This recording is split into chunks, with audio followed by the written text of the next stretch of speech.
My name is Billy Britt. I've come across a few exceptional individuals in my line of work, and one particular that stands out amongst the rest of them. He stands on top of the mountain. He's the mountain that's on top of the mountain. Without further ado, I'd like to introduce Mr. Lyle here. Hello, everyone. My name is Lyle Hendricks. We're sitting out here in nature at a great location, a lot of good energy, and I'm just thankful to be part of today's conversation. Thank you very much, Lyle. And I consider you a hero amongst many others. And you also, on top of that, have had many, many journeys. And you, sir, have had many call to adventures. And all of your call to adventures have led us to the man that you are now.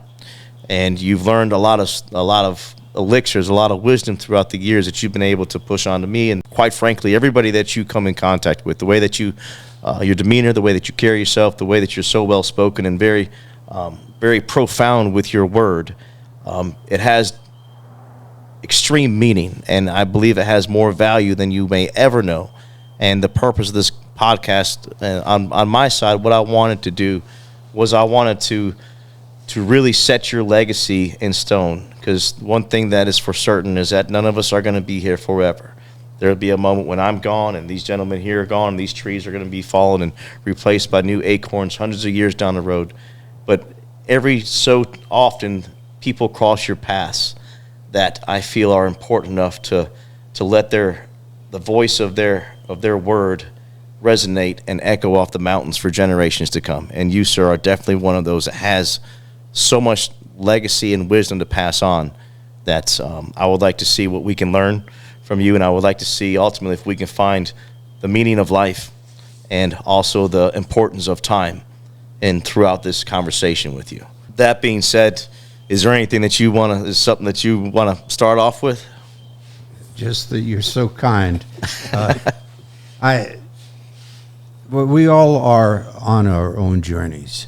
We all have our own stories. But two words come to mind almost immediately: self-actualization and authentic, so that they can then turn that into some kind of actual action. Because you know from your experience, and even my own personal experience, coming here to this environment and the expectations that people either have on themselves, it's an opening, it's a revelation, it's a stripping away of all the layers of and taking away the masks to reveal who is that person underneath. When you do that, when you strip all that away, who are they? Who are they to themselves? And are they being honest about that fact? Because, face it, a lot of people never do square up with themselves in the mirror as to who they really are, good or bad, but they never do that. And so that's why in this environment, people begin to have the opportunity, begin to examine and then reshape their thinking, who they are, and then to move forward. And to move forward, it does take courage, because now you're stepping into a different kind of unknown, and that in that unknown, you also need to be aware constantly of where you're putting your feet. When one of the things that I do, and I wear this few things around my neck here, and one of them is a labyrinth, because that reminds me, when I look at it, to check your walk every day.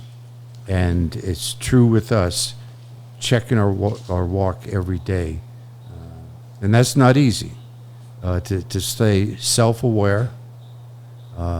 Sometimes we drift off and we react to the triggers that come at us, either through social media or family or co-workers or whatever, and we lose that connection, that grounding that we really do need to know a sense of self. And my journey really started when I was in my early 20s. I'd already, well, it started when I was born, of course, but as far as the self-actualization part, I was already did a hitch in the military, had a degree in respiratory therapy, was working in hospital, and one day the thought came to mind was that I wanted to do something interesting with my life. And then that presents the question, but now, how do you answer it? And that's where the journey starts, and a lot of it has led me through my years as a Army officer, a Green Beret, many years as a private detective, and that is a story in itself. And then the quest part of it relies on seeking wisdom. And Siddhartha, Hermann Hesse, quoted, "Seeking means to have a goal, but finding means to be free." And so as you look at yourself in the mirror and you ask those questions about yourself, who am I? Where am I going? What is my purpose here? If you get just crickets back in your head, or just an empty sound or whatever, don't know what to tell you. But if you're on that quest and you're seeking that, then as you reach those various points of discovery along the way, then you have to try to understand them, take them to heart. What is the lesson? And go on from there. So what does that get you in the end? Hopefully that brings you wisdom. And that's why, to bring it back for a moment, your words about me, I'm flattered and I am humbled, because if even one of those is true, then I will be accomplishing what I have hoped to accomplish in my life at this point. And so I bring it back to you guys. So Socrates once said, an unexamined life is a life not lived. To examine one's life is to understand the purpose and the meaning of one's life. Viktor Frankl speaks more in depth about saying the meaning to life is to give life meaning. And you said, what is the purpose to life? And you spoke about those crickets chirping. And I ask you, with your wisdom and your experience, what do you feel is your purpose in this life? At this point, my only real purpose is to be able to share and give back to others in the way that I can. And in particular, at this point, and for the people that are listening to this conversation, 8 months ago, I was diagnosed at the VA with a rare terminal neurological disease. When and how fast it will kill me, I do not know, but I don't expect a long journey along that way. When it was certain through the doctor, and I believe him after the test and the diagnosis, that it changed the course of my life, because every day I wake up with that 800-pound gorilla, or I should say, I wake up to that specter that is just over the horizon, and that specter is death. But how I approach it is going to be the lesson for me and to others. How I choose to live each day when I get up is my decision, because when I stop, and it's not any great and what was the word I'm looking for? Grandizement. We go with that. Yeah.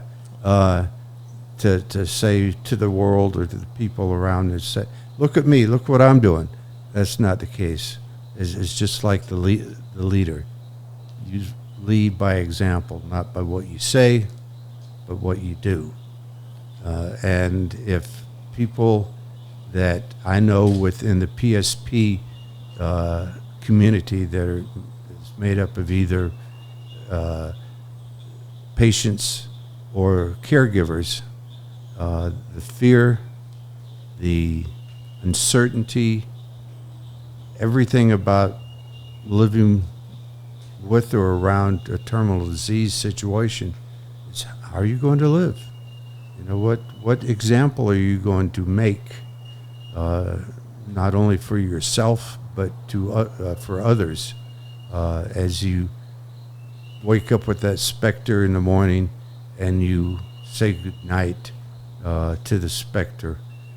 And since it is such a gradual degenerative disease, it is drip, drip, drip. So you mentioned grabbing each day and understanding the day that whenever you got your diagnosis, and being a student of post-traumatic growth and also a teacher and I consider you an instructor of life, because every time you open your mouth, there's just such great wisdom that comes out and great stories, and they're all followed up with an amazing smile. The man behind it, Mr. Lyle. But whenever you were given that diagnosis, the next morning was a different day for you.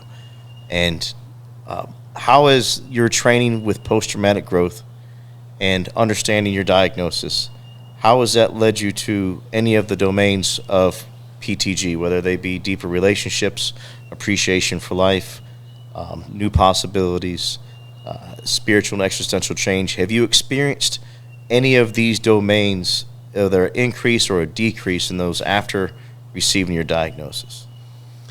I think one of the first is, and from the backgrounds, military backgrounds that we come from, and which has led us to here, is we hold so much inside of ourselves. Either it's fear to share with others or to let out. So the day after that diagnosis, then as I started to think and reshape some of my thinking, was to try to express love more to the few people in my life, whether it's agape or romantic, but love, which is something, is a concept that we might know about, but we don't really understand or appreciate. So it's like somebody bursting in and saying, new mission, new mission, new mission. And the new mission is whatever you thought you had going on in life, whatever timeline you thought you had going on in life, not happening. New mission. How do you survive this? And then how do you survive the next day? And then what are you going to do each time that there's an opportunity to do something better than just live? If you're living the moment and there's nothing happening in the moment, and that's too long of a string throughout the day, and you look back and I have done nothing at all, then that's a day wasted. As far as things that have changed, I have something I want to acknowledge you for that I've seen. It was about negative 27 degrees in the middle of Montana in Yellowstone. I was at my buddy's lodge, and we had a phone call that day, and this is whenever you had told me about your diagnosis. And ever since that moment, I have noticed a slowness in your, not even a slowness, but you've been impeccable with your word. And when we talk, and whenever we interact, I've noticed that you're more physically engage, and you already were before plenty of times, even this time we spent in the British Virgin Islands swimming in the pool, drinking the non-alcoholic Mai Tais. those were amazing, by the way. We need to get that recipe and have some before. But I've noticed, I want to acknowledge, like, and you may not have noticed it, but you've been so impeccable with your words, your verbal and your nonverbal actions. And I've seen post-traumatic growth come through you since then, and I didn't think that it could come throughout even more. And to say that there's there's strength in the struggle that I've witnessed, and I know that there's men that surround here that love you dearly and that are a big part of your life as well. And is there anything, we got James over here, is there anything that you've noticed that you want to acknowledge? My name's James McDougall. I grew up with Lyle around. My dad was a big part, or Lyle was always a big part of our family. I really didn't know a whole lot of it until just a little while ago when I'd asked you. My dad was a private investigator for a long time, and apparently that's how you and him met was, what'd you say, around 88, 89? 88, 89, yeah. And you were coming into the private eye game, and you said you knew some things, but there were some things you didn't want to do, and you knew what you wanted to do, and Dad kind of helped you on that path. Does that sound about right? Yeah, actually, I didn't know what in the hell I was doing. And Dave, by the way, Dave's nickname for James over there is Spuds, in case anybody wants to know. Spuds McKenzie, yep, let's all yuck it up. But yeah, I just knew, because I was tired of the conventional. I had gotten out of the Army. I was fed up with the Army, and I won't give you the long story, but I didn't want to do conventional. I didn't want to be a cop. I didn't want to. So I was sitting there in a Applebee's reading a book, and you guys might find this of interest. It's called Habits of the Heart, Individualism and Commitment in American Life. And I was reading a paragraph in there about the similarities of the American cowboy and the American detective. And as I was reading that, it just lit me on fire. Yeah, I think I've got a direction now. So I think I want to learn how to be a private investigator, work as a private investigator, and accept the risk that you're on a high wire by yourself and you fall, it's on you. Nobody's there to... Had you considered that at all before, or it just kind of jumped out at you? Well, I considered that I did not want to follow the ways of the conventional lifestyle because it had disappointed in so many ways. So find something interesting, something that you have a passion for. And I just saw how many people failed to look for the truth in a situation, whether it's the political or some other truth. They'd much rather go with the lie or the deception, and I didn't want to be any part of that at all. Again, so right, you fail on your own. You succeed, it's yours. And not to mention, Magnum PI was pretty big back then, so I want to. Yeah, well, I do have the Hawaiian shirt from Hawaii, so yeah. But phone shoe? Do you have a phone in the shoe at all? Yeah, no, none of that. No. You hit at something there. You had a bit of advice for somebody to chasing their passion. You're talking a little bit about that. And for those listening and watching this, what bit of advice do you have for those that are feeling like they want to do something? They may be hesitant about wanting to do something. Maybe they feel that drive, like that's what they're supposed to be doing. Maybe it's the call. But what bit of advice do you have to leave us, to pass on to someone who's maybe on the fence about something that Number one, have the courage to step out and do something. You're not going to be able to jump halfway out of a plane. So if you have the passion to do something, then you have to throw that caution or that fear to the wind, and lean forward into it, because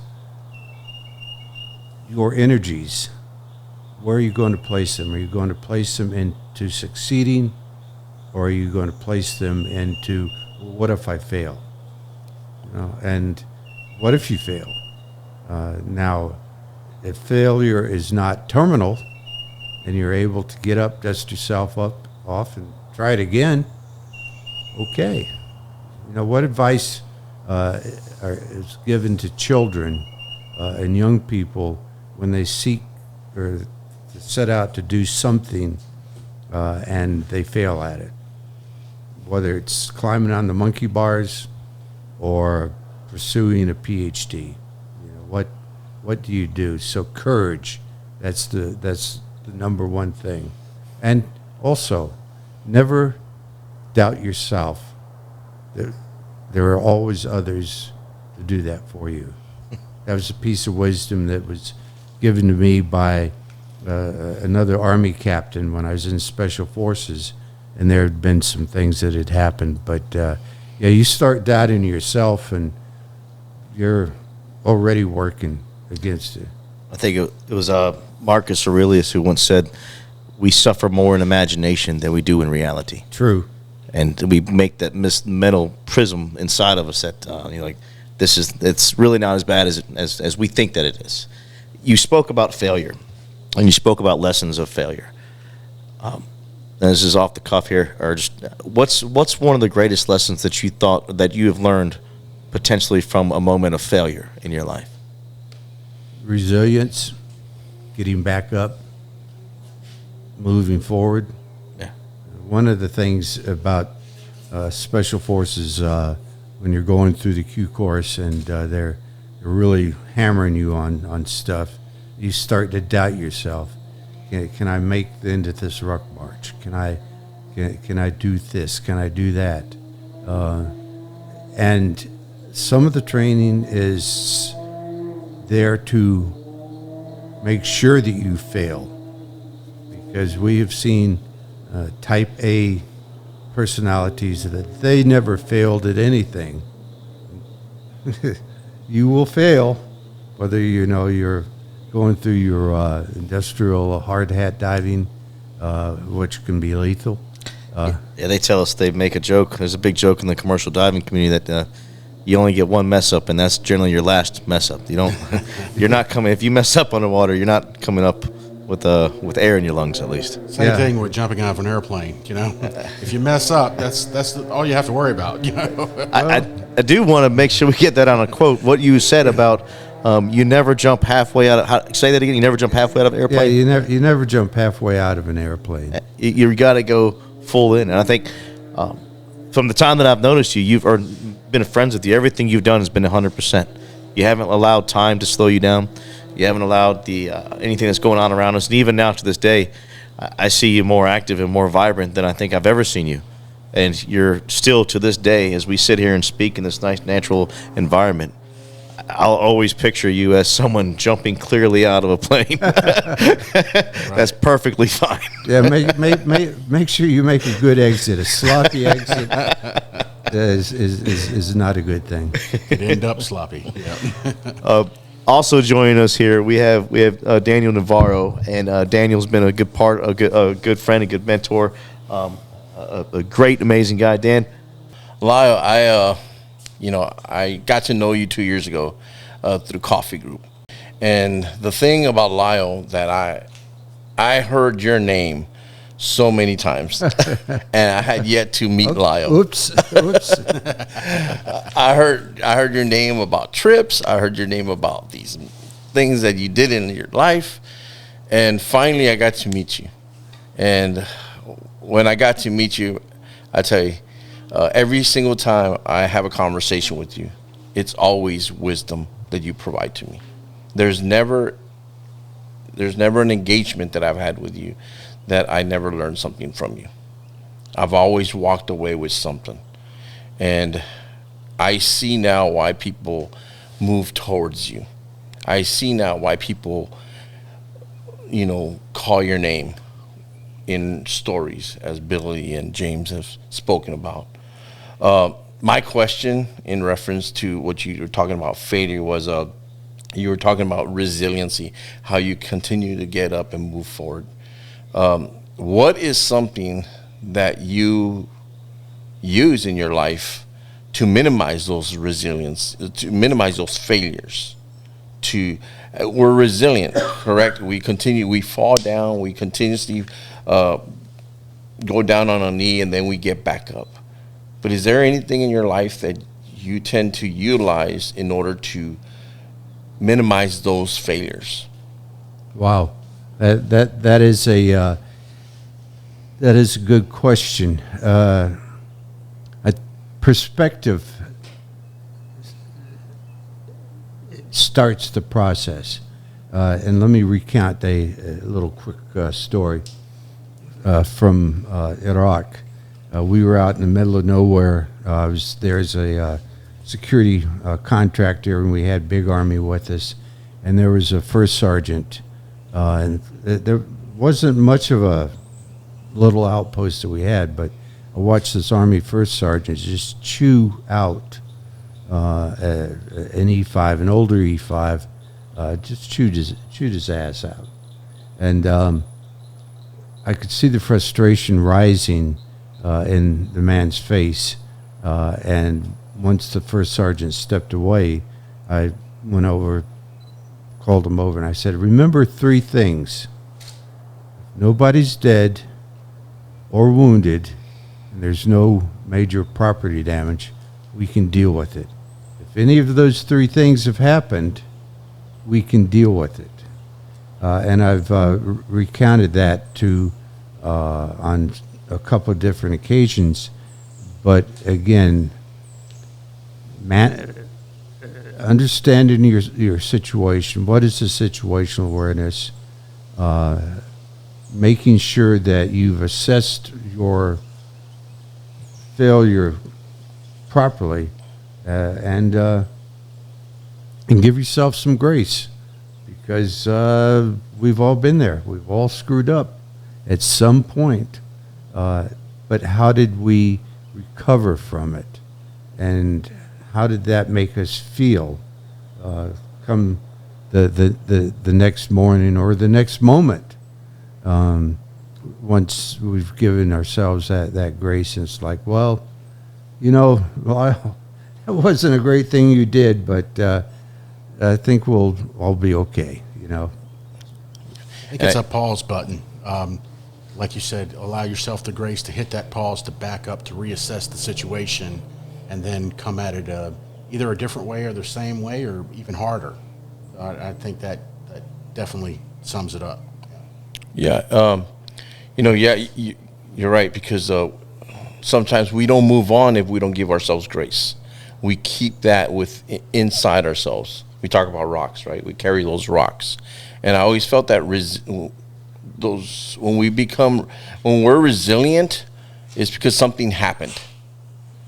Whether we lost a friend or we failed on something, but we got back up, right? And it's a rock thrown into our rucksack. So now we're carrying these rocks in our rucksacks. How do we drop them? How do we move on from those things that we went through? Or how do we just give ourselves grace, pretty much what you said? Well, one of the things that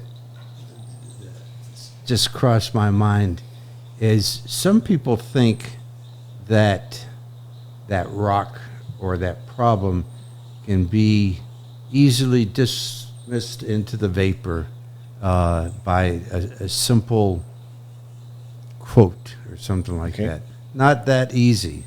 And depending on the nature of that rock, as path guides, you really know the struggle that some people have, because if I let this thing go from my grasp, then what?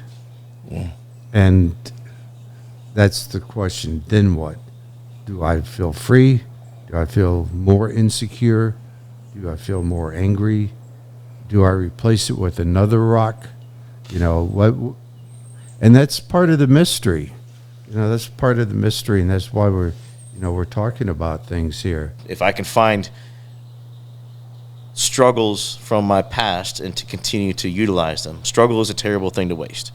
And men that are sitting here before us, we have so much of it to pass around because we put ourselves in challenging situations. Not to say that just because you went to war means you are the only person that has struggle. I mean, a third grade school teacher comes home, drinks alcohol, they've got struggle. The truck driver for Amazon, comes home, doesn't talk to his family because he's depressed, he's got struggle. Someone who works at Walmart or a gas station clerk, they experience the same amount of struggle that we have. And it's not the type or where it comes from, but it's the effects of the trauma. It's the anxiety, it's the sleeplessness, it's the depression.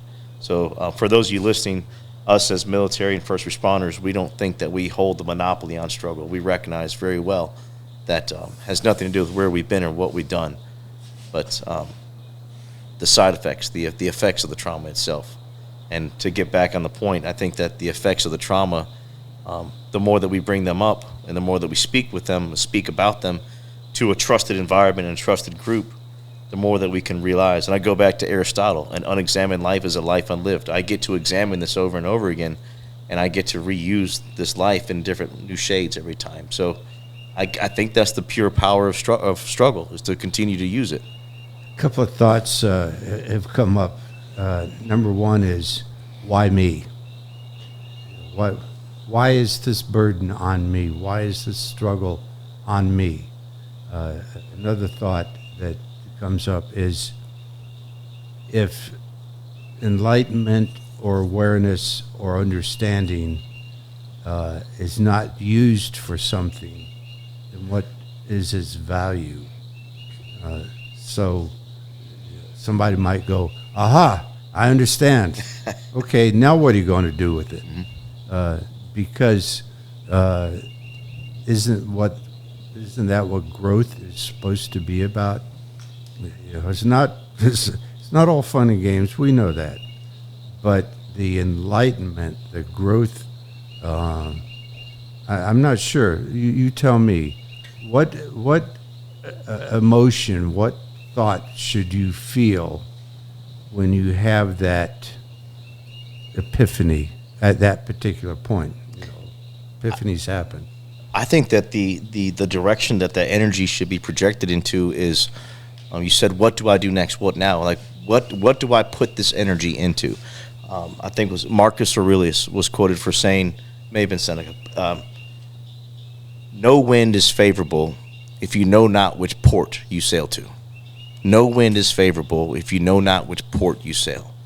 And even as the wind is brushing off this beautiful pond right now, it could do a hill of beans if we don't know where we're going. We can't utilize that in our sail to take us anywhere if we don't know where our next spot is.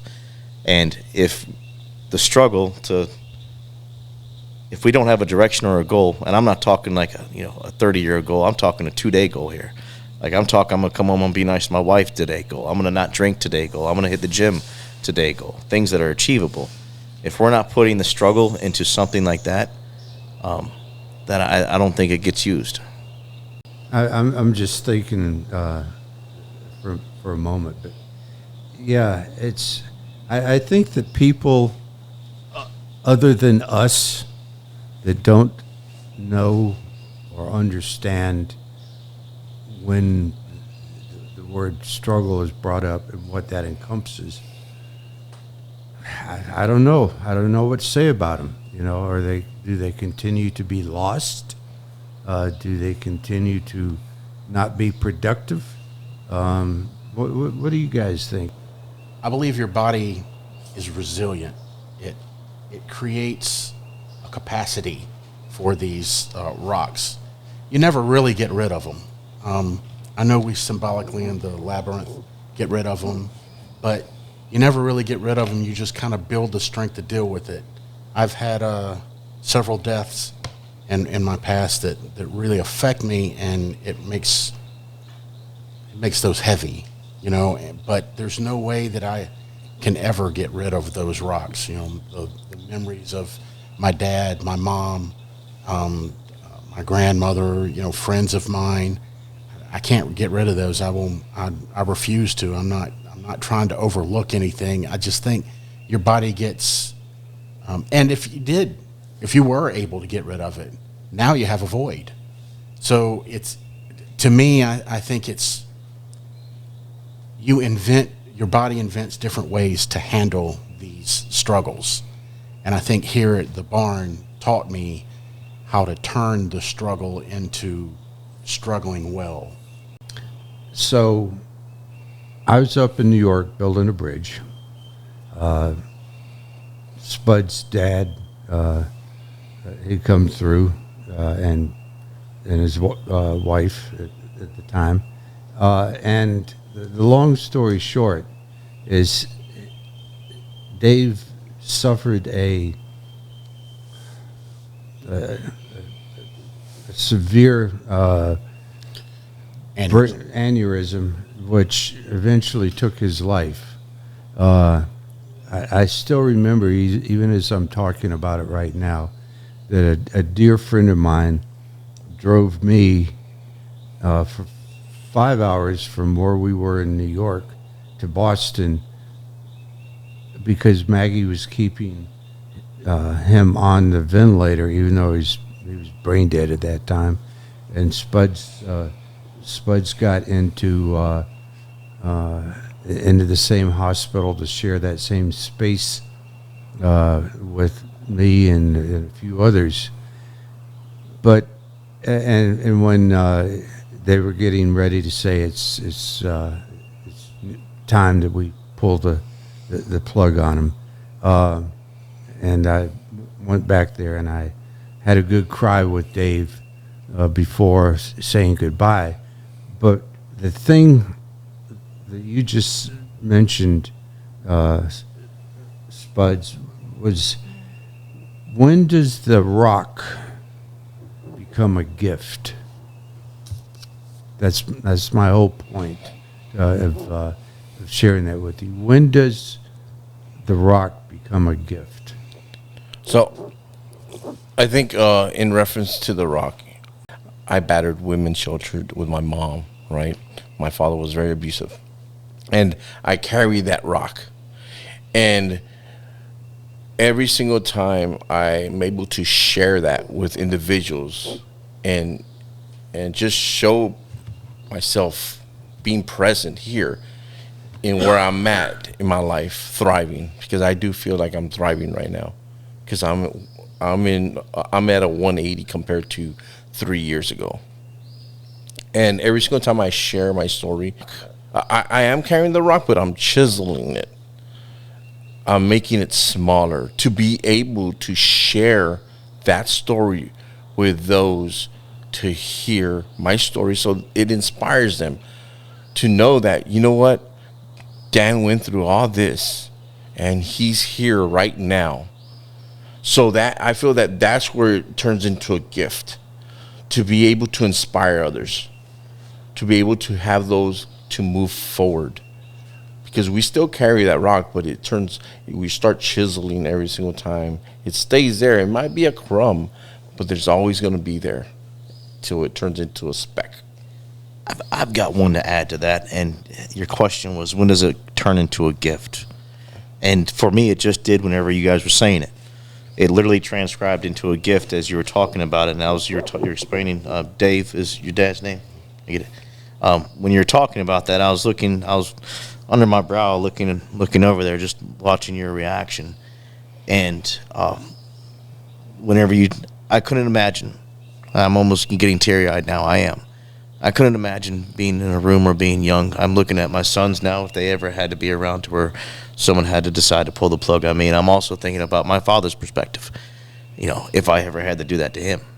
And your story about your dad with that just happening was a gift to me just now in showing me I'm going to call my dad when I leave here. I'm going to tell him I love him. And I'm going to call my girlfriend, Nicole, when I leave her, and I'm going to tell her to give the boys a hug. It literally just turned into a gift. You know, I think it's kind of lighten it up a little bit. We were out in this campfire camping, and Billy and Dan and I were all sitting around, and Billy was doing his things with the steaks, turning the steaks with his hands, and moving the coals around with his hands. He don't need any of that other stuff, So, but we were talking, and he was bringing up that he knew someone. He knew this guy, and it was funny. The more you were talking about him, you looked up to this guy. You said that y'all had some amazing conversations and things, and we're just sitting there talking about it, and then I think you said Lyle, and I went, what'd you say, Lyle? And you're like, yeah. I said Lyle Hendricks. You say, yeah, and I went, nah, it can't be the same one. You're like, yeah, There's his name. tall guy, right? And he was like, yeah. So do you remember we called him right then? Yeah, we did. And do you remember that conversation? Yeah, we called you from. I remember. Sure, I was like, "Hey, why did you guys invite me?" Right. But I remember we called you up, and it was just it. That is how things progress, I believe. And nothing ever stops. The full circle that keeps coming around, and I believe everyone that I've met in my life, I believe is a gift. Whether they're that many say they're for a season, or you're not there very long, or they're there forever. I think we can use that, and it's all about perspective on how you use it. Like with the rocks we were talking about, it's the perspective of how you look at it. Or are you going to allow it to weigh you down? I've allowed a lot of things in my life to weigh me down, but I've always had people there. I can honestly say I've had a great support system. That's really what it is in my mind, is you create different opportunities for yourself, perspective for yourself when you want to do something that step out of the airplane wholeheartedly. I've always been a late bloomer. That was exactly what I did. Is now I believe in that saying. I'm in it for the cause, not the applause. So I'm really I really think that this was meant to happen. Whether it was 2 or 3 years ago when I acquired a lot of this equipment, but this has always been in my mind, and I think we are exactly where our feet need to be. So thank you, everyone. I appreciate it. Thank I'd you. like to thank Josh Fulton over there too. He's taking pictures of us, and he's Thank you, I'm sure Josh. He's doing a great job. Yeah. Yes, sir. Thank you, Josh. Any last words, Lyle? Yeah, check where you are. Check where your feet are, and especially as you step, make sure that you are aware with each one of those steps. And that will provide some of the guidance I think that you need in your life.